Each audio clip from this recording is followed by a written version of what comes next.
A country torn apart by a devastating earthquake where families struggle to survive and rebuild. All next week, WJBF News Channel 6's very own Fraendy Clervaud goes back to his family's homeland to bring you a first-hand account of life after the disaster. Hundreds of Haitian people have made their homes here across the street from the palace. This is reality TV, face-to-face with life after the tragedy. Count on WJBF to show you, is there hope for Haiti? All next week at 6 on WJBF News Channel 6.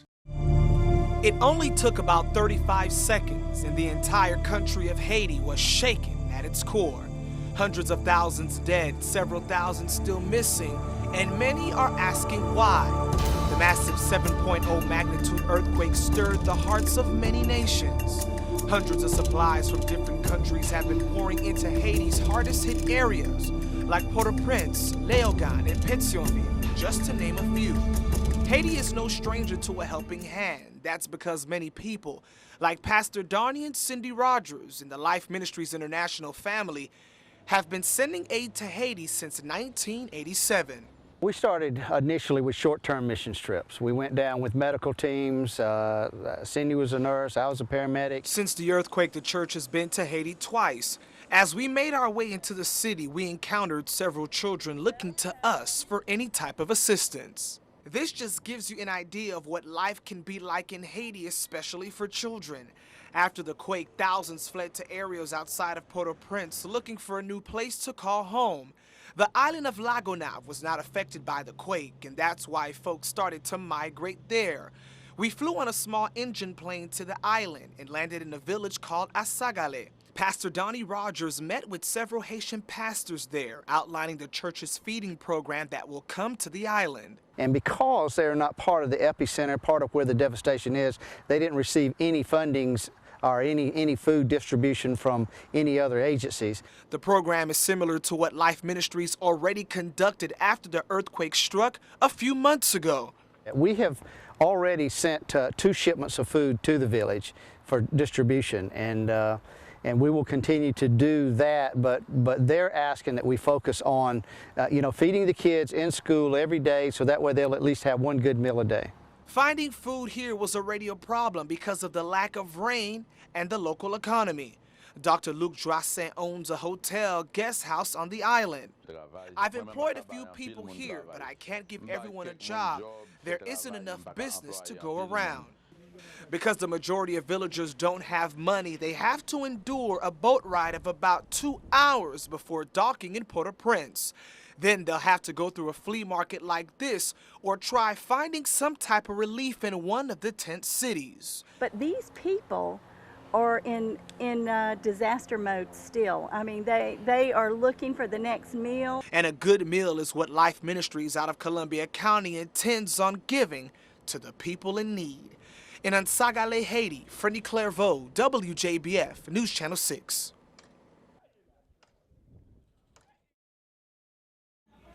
It's another day at the World Harvest for Christ Children's Home. This facility houses a school, clinic, cafeteria, and living quarters. Life Ministries out of Columbia County has partnered with this orphanage over the years. It's just one of the few places where Haitian children can get educated, especially those who don't have money. But getting educated for some is on hold because of the quake. Meet with Snell. He's 12 years old and he may never get a chance to play sports. He tells me he was at home watching television when the quake hit. He tried escaping, but objects from outside his home pinned him down. I went to the hospital, but could not find assistance, and eventually my leg got infected. It's emotional and physical effects like this that could affect several Haitian children from learning. So some students out of Augusta, Georgia decided to do something about it. Thousands of cards written in French by some Richmond County school students were handed out to the children in the orphanage. The school system's project was called L'Amitié en tout le monde, which means friendship around the world. Each card contained a different message, from be encouraged to someone in the United States is thinking about you. One student named Sophanie reads a card out loud. Je suis très désolée de la situation Haiti. I would like to thank them because they took their time to write the letters and send it to us. Andremes is one of the directors at the orphanage, and she says some of the students have to deal with death, missing family members, and trying to fully understand the damage the earthquake caused. It has affected us. We're not able to sleep well at night. We've lost our appetite.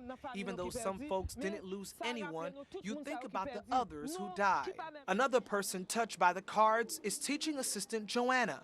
I learned she lost her grandmother, aunt, and grandfather, but now she finds the strength to cope by helping these children with their education. I was watching some of the other kids that got those letters, and they'd go off by themselves, find a corner by themselves, and they'd sit there and they were reading that thing, just comprehending, taking in every word of it. And thanks to students from Augusta, Georgia, these children will be able to stay encouraged during these tough times. In Port-au-Prince, Haiti, Fraendy Clervaud, WJBF News Channel 6.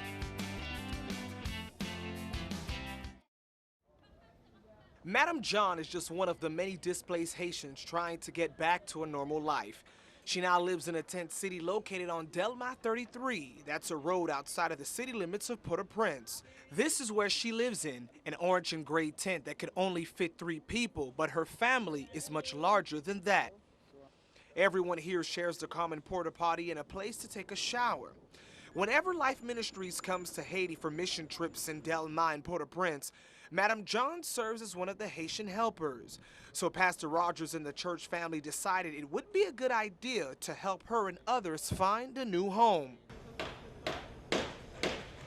Thanks to this factory, Fondation Maxima, many of those displaced may find a new home. The factory is known for making caskets, but after the quake, they started making these wooden homes. These homes are becoming popular because the majority of injuries sustained during the quake were thanks to concrete and cement bricks. Construction of the home comes with 2 bedrooms, which can house up to 6 people. According to company officials, they've been busy since January 12th. They're really mass producing these. They're getting a lot of orders for them. They're going up all over the country. The large number of orders have somewhat helped the local economy. That's because many Haitian men are being put to work. The company prides itself on helping those affected by the quake, so officials here at Fondation Maxima are offering a special program. They do have a program that if we can raise money for one house, they can match that and give us a second house. The homes run from $2,500 to $3,000. It takes workers about 3 days to construct, and for an additional fee, workers can arrange for the home to be transported to you. As for Madame John and her family, this home wouldn't be delivered to this tent city. That's because she and her family are moving miles away from the devastation to a place called Bouquet. She says she's eager to leave the tent city. It doesn't matter. As long as I have a home, I'm ready to move. Once Madame John's house is built, as well as others that are coming from Port-au-Prince, they'll be able to overlook this beautiful mountain behind me as well as the valleys. Many folks say the reason why they want to move here is because they want to avoid all the rubble that was left from the earthquake. These wooden homes are just an example of what's being done to help some Haitian people get back to life. But although the company may match your donation and build a second house, company officials say they'll have to make sure of a couple of things. They're not just giving the homes away. They want to make sure that they have contacts and people who know the family members, know the Haitian people, and so that they have some accountability in their donated homes as well. As for Madame John and her family, the term house on a hill has a whole new meaning. In Bouquet, Haiti, Fraendy Clervaud, WJBF News Channel 6.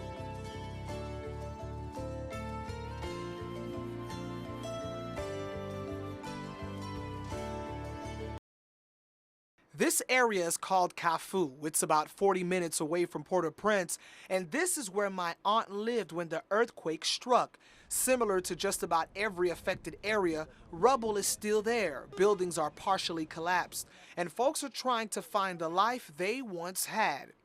I only knew my aunt Laura Gordon through pictures, and whenever we talked on the phone, I met her for the first time months after the earthquake.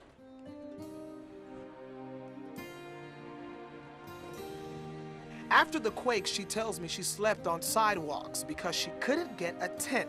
Although supplies were coming in from different nations, it was hard for cars and trucks to get to outlying areas like Carrefour. But after weeks of sleeping outside, my aunt found a temporary place to call home thanks to one of her girlfriends. For me, this is a new beginning. I'm in a new place, a new area, and I'll try my best to adapt. The small home has a living room, dining room, a bedroom, and a bathroom. The kitchen is alongside the house.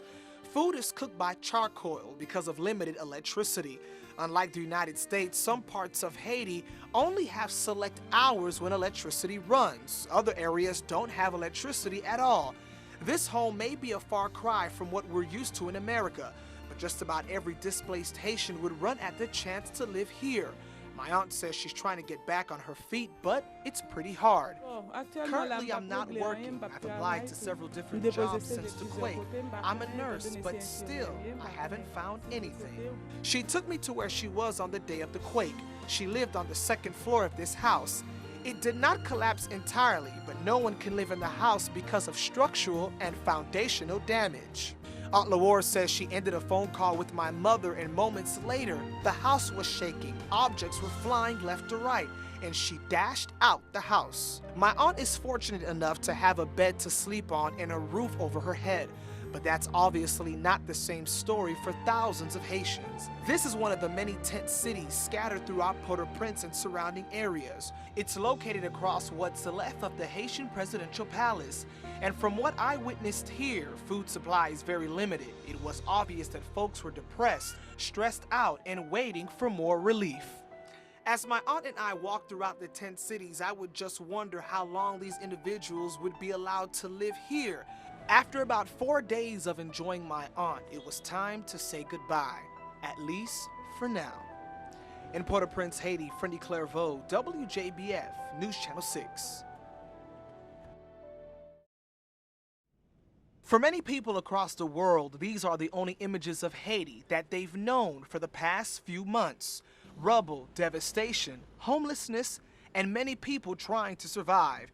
But about 40 minutes from Port-au-Prince and other areas hit hard by the earthquake, you'll see this, a beautiful sandy beach with crystal-like water. It's beautiful, it's indescribable, and it really is a blessing to be there and to experience all of Haiti. This is called Wahoo Bay Beach. This area has been a tourist attraction for the island, and members of the Life Ministries family stop here before coming back to the United States. You feel like you're a whole world away. You can be at Wahoo Bay Resort in Haiti and not even know that something happened so devastating, like you say, to the people of Haiti. The beach is nestled between the Matsir Mountains and the engulfing Lagonaf Bay.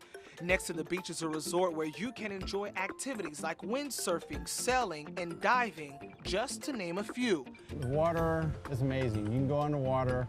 My wife and I love to snorkel, and you can see fish, tropicals, beautiful coral. Many locals try to come and enjoy the beautiful scenery instead of destruction and gloom, but it can be hard to make it here, especially if you can't afford transportation. And right now, many are just trying to find a better place for their families. The beach is used for memorable moments like weddings, parties, and family outings, while here you may take endless pictures of mountains and watch the sun set into the ocean. Christopher Columbus, when he first sailed into the Haiti area, called Haiti the Pearl of the Caribbean. And that sticks in my mind and in my spirit when I think about Haiti. And Wahoo Bay Beach, Fraendy Clervaud, WJBF, News Channel 6.